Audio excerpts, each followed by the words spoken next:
Go to 1 Kings chapter 21. Go to 1 Kings chapter 21. So what are these people like? They're false accusers. They're riotous. They're perverts. And they have no conscience whatsoever. They will lie under oath. They will say anything and everything. They don't care. They have no morals whatsoever. I mean, if you're going to lie with a dog, what's lying? I mean, lying is nothing to them. They probably, in fact, would cringe at telling the truth. Telling the truth would be unbearable. 1 Kings chapter 21, look at verse 1.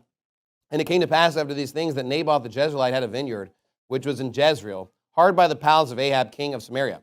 And Ahab spake unto Naboth, saying, Give me thy vineyard. He wants his land. He wants this land from him, that I may have it for a garden of herbs. What kind of queer thing is that? Okay. Because it is near unto my house, and I will give thee for it a better vineyard than it. Or if it seem good to thee, I will give thee the worth of it in money. So he's just trying to buy this guy off, trying to get this land from him. It's like a real estate deal or whatever. And Naboth said to Ahab, The Lord forbid it me, that I should give the inheritance of my fathers unto thee. So Naboth's saying, I'm not allowed to give this to you. This isn't legit. No. It's not yours. It's not right. And Ahab came in his house heavy and displeased, because of the word which Naboth the Jezreelite had spoken to him. For he has said, I will not give thee the inheritance of my fathers. And he laid him down upon his bed and turned away his face and would not eat no bread. So this guy wants this land. The guy says no. But Jezebel, so some woman comes into play. His wife came to him and said unto him, Why is thy spirit so sad that thou eatest no bread? And he said unto her, Because I spake unto Naboth the Jezreelite.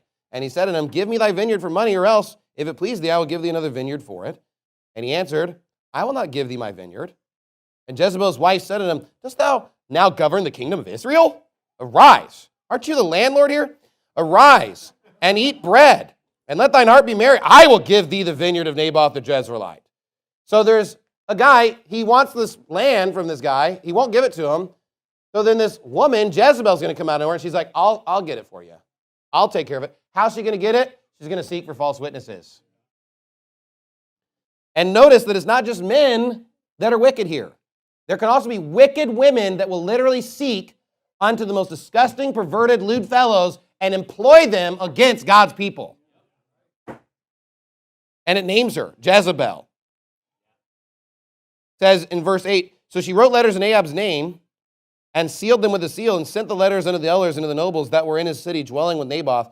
And she wrote in the letters, saying, Proclaim a fast and set Naboth on high among the people, and set 2 men, sons of Belial, before him, to bear witness against him, saying, Thou didst blaspheme God and the king, then carry him out and stone him that he may die. Now, you know what's so funny about this to me? I never really picked up on this at first.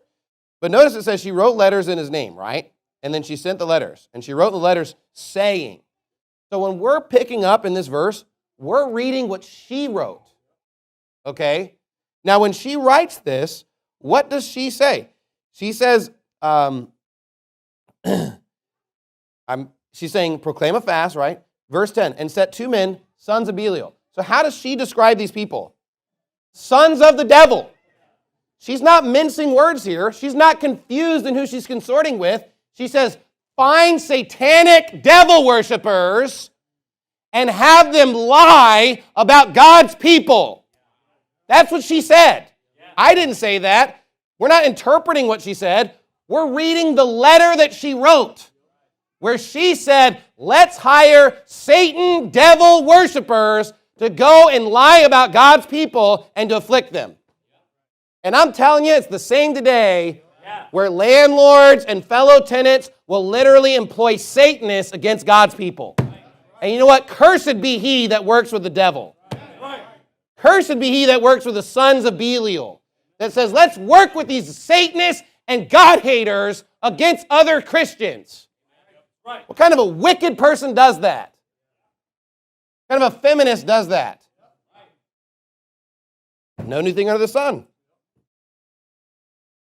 What happens, says in verse 11, in the midst of the city, even the elders and the nobles who were the inhabitants in the city, these are the judges, okay, did as Jezebel sent unto them, and as it was written in the letters which she had sent unto them.